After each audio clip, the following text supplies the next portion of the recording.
Assalamualaikum warahmatullahi wabarakatuh. Saya Nurjana dari kelas PBISIB 2021 MPM 221100031060.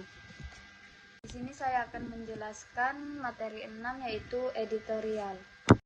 Pengertian editorial. Editorial adalah suatu bentuk tulisan atau artikel yang dimuat dalam media massa seperti surat kabar, majalah, atau situs web berita yang mencerminkan pandangan opini atau sikap redaksi terhadap suatu isu atau peristiwa tertentu. Editorial biasanya tidak ditulis oleh reporter berita, melainkan oleh seseorang editor atau penulis opini yang terkait dengan redaksi media tersebut. Yang pertama adalah keterkaitan dengan isu tertentu, yaitu editorial seharusnya relevan dengan isu atau topik yang sedang berkembang. Yang kedua adalah kesesuaian dengan kebijakan redaksi, yaitu editorial seharusnya sesuai dengan kebijakan dan standar etika redaksi media. Yang ketiga adalah opini.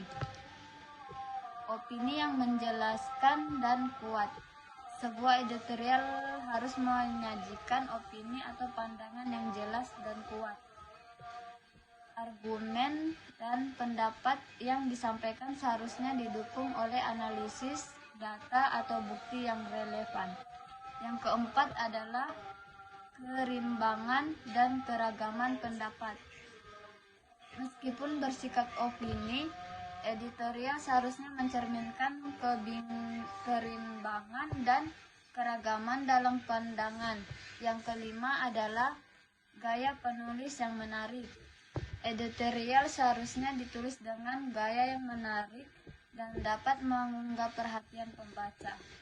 Yang keenam adalah penggunaan fakta yang akurat. Fakta yang disajikan dalam editorial seharusnya akurat dan diverifikasikan. Pencegahan fakta penting untuk menjaga integrasi informasi yang disampaikan kepada pembaca. Yang ketujuh adalah analisis mendalam, yaitu sebuah editorial seharusnya tidak hanya memberikan pandangan dangkal, tetapi juga mencakup analisis yang mendalam terhadap isu atau peristiwa yang dibahas. Yang ke-8 adalah kritik yang konstruktif, yaitu jika editorial mengandung kritik terhadap kebijakan atau tindakan, kritik tersebut seharusnya bersifat konstruktif dan mendukung oleh argumen yang terkuat.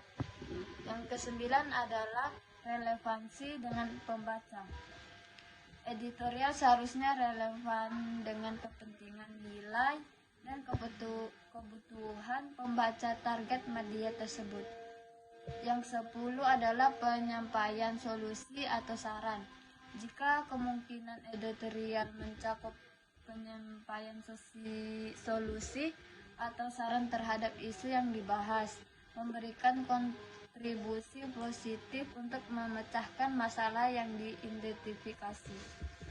Yang terakhir adalah 11, kepatuhan hukum.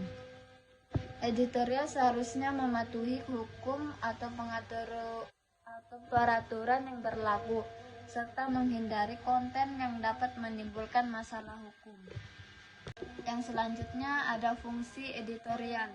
Yang pertama, memberikan pandang redaksi, yaitu editorial berfungsi sebagai wadah bagi redaksi media untuk menyampaikan pandangan dan opini resmi mereka terkait dengan isu atau peristiwa tertentu. Yang kedua ialah mengajak dialog dan diskusi, yaitu editorial seringkali langsung pembaca untuk terlibat dalam dialog diskusi. Yang ketiga, mengarahkan perhatian pada isu penting. Editorial dapat digunakan untuk mengarahkan perhatian pembaca isu-isu yang dianggap penting oleh reaksi media. Yang keempat adalah memberikan analisis mendalam, yaitu editorial tidak hanya memberikan pandangan, tetapi juga memberikan analisis yang mendalam terhadap isu-isu kompleks. Yang kelima adalah memberikan kritik atau saran konstruktif.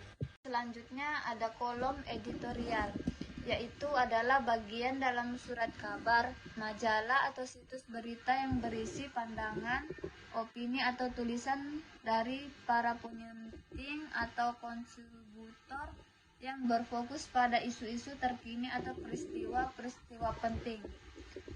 Biasanya tempat kolom editorial terletak di bagian tertentu. Berikut adalah beberapa tempat umum di mana Anda dapat menemukan kolom editorial. Pertama adalah surat kabar. Halaman opini. Surat kabar biasanya memiliki halaman opini atau halaman editorial khusus di mana kolom-kolom editorial ditempatkan. Yang kedua adalah majalah. Bagian opininya adalah majalah sering memiliki bagian opini yang mencakup kolom-kolom editorial. Terkadang kolom-kolom ini ditempatkan di bagian awal atau akhir majalah. Yang ketiga adalah situs berita online. Bagian opini atau editorialnya adalah situs berita online memiliki bagian khusus untuk kolom-kolom editorial atau opini. Yang keempat adalah blog penulis. Beberapa penulis editorial memiliki blog pribadi di situs web mereka sendiri di mana mereka mempublikasikan tulisan editorial mereka. Yang kelima adalah aplikasi berita. Jika Anda menggunakan berita atau platform berita digital, terhadap bagian-bagian khusus untuk kolom editorial atau opini di dalamnya. Yang keenam adalah media sosial. Beberapa kolom editorial juga dapat diakses melalui akun media sosial dari surat kabar, majalah, atau penulis editorial. Yang selanjutnya, penulis editorial, yaitu biasanya merupakan individu yang memiliki pengalaman, pengetahuan, dan keahlian dalam bidang tertentu, terutama terkait dengan topik atau isu yang sedang dibahas dalam editorial. Mereka seringkali adalah bagian dari tim redaksi sebuah media atau merupakan kontributor reguler yang diundang untuk menyampaikan pandangan dengan analisis mereka. Ada beberapa tipe penulisan editorial yang umum. Yang pertama adalah editor redaksi. Editor redaksi bertanggung jawab dalam teks keseluruhan arah pandangan redaksi sebuah media massa. Yang kedua adalah penulis opini tetap. Beberapa media memiliki penulis opini tetap yang secara rutin menyumbang artikel editorial mereka. Yang ketiga adalah ahli atau pakar. Ahli atau pakar di bidang tertentu sering diundang untuk menulis editorial karena pengetahuan mereka yang mendalam. Yang keempat adalah kolumnis, yaitu penulis reguler yang memiliki kolom tetap di surat kabar, majalah, atau situs web. Yang kelima adalah jurnalis investigasi, yaitu dapat menyumbangkan editorial mereka berdasarkan temuan dan penelitian mereka.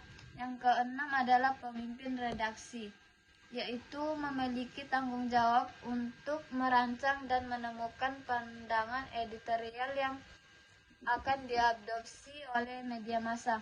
Yang ketujuh adalah penulis kontributor, yaitu individu yang tidak menjadi bagian tetap dari tim edukasi, tetapi diundang untuk menyumbang artikel editorial mereka secara periodik. Yang kedelapan adalah pengamat politik.